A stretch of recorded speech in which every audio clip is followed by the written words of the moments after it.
This happened in the late Cretaceous, in the age of dinosaurs. T-Rex hasn't appeared yet. There's still 10 million years for that. But here there are still magnificent predators, and we are going to describe the life of one of them, Albertosaurus, which lived in Texas in Canada. Albertosaurus was related to T-Rex, and it was surely the top predator of its time.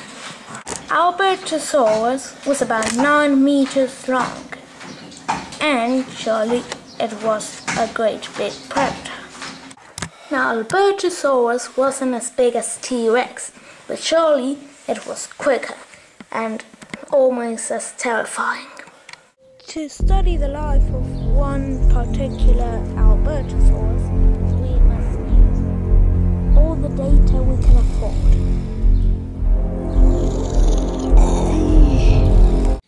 This muddy earth, for example, tells a whole story. Some of the footprints were made of a hadrosaur named Parasaurolophus.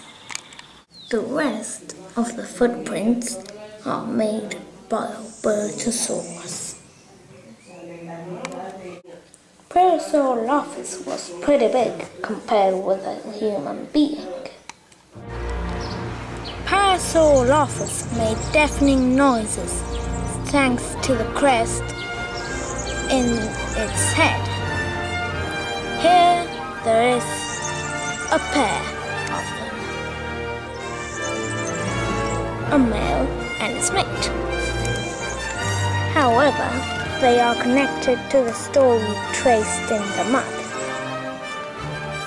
For here, stalking them, is an Albertosaurus. This is the male we'll be following through the entire program.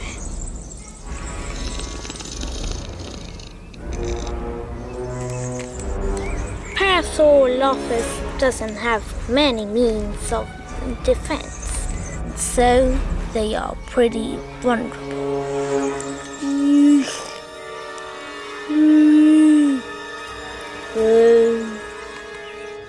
Suddenly, the Albertosaurus decides to strike.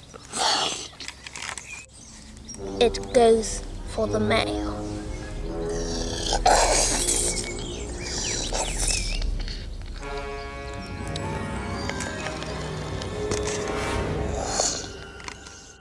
The female decides to run for it. Now that she's alone, she is very vulnerable. Parasaurolophus lived in groups, and this way it could scare off predators easily. But alone, it was very vulnerable to any predator around. When the Albertosaurus decides to stop eating, other creatures can come to feed on what's left of the carcass, like these huge monitor lizards.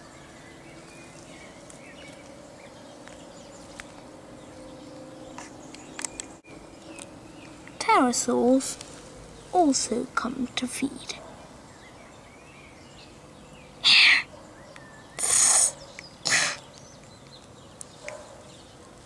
But the monitor lizard thinks he mustn't be welcomed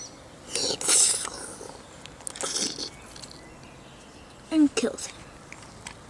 But how do we know that the Albertosaurus actually ate the Parasaurolophus?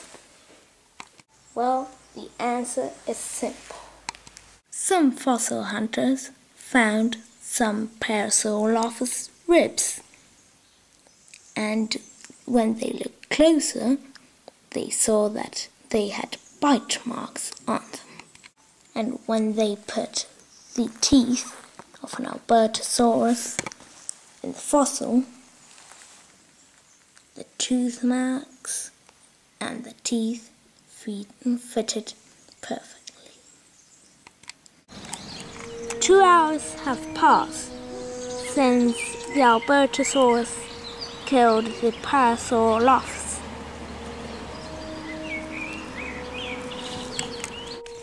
Although the wet season has begun, there are still huge plains full of grass which aren't from humid weather. Suddenly, a flash flood occurs. Creatures like this unfortunate pterosaur are killed and drowned. However, some creatures like this tortoise are loving the water flow. Our Albertosaurus decides to take a drink.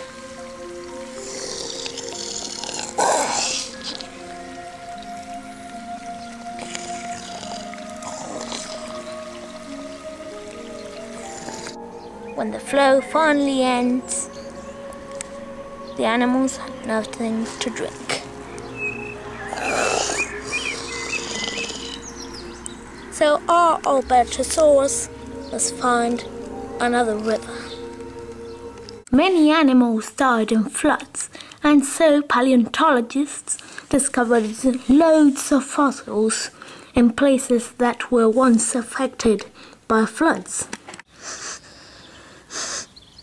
As the male smells around, he picks up the scent of a female. This is a good chance to get a mate. He calls for her and then goes to look for her. When he gets to the place the smell is coming from, he comes straight near a Centrosaurus. Suddenly, a female comes out of the bushes and slowly goes towards the Centrosaurus. Once he's near it, she struck. Centrosaurus was a ceratopsid, and ceratopsids all had horns and a great collar. Actually, Centrosaurus was small compared to other ceratopsids.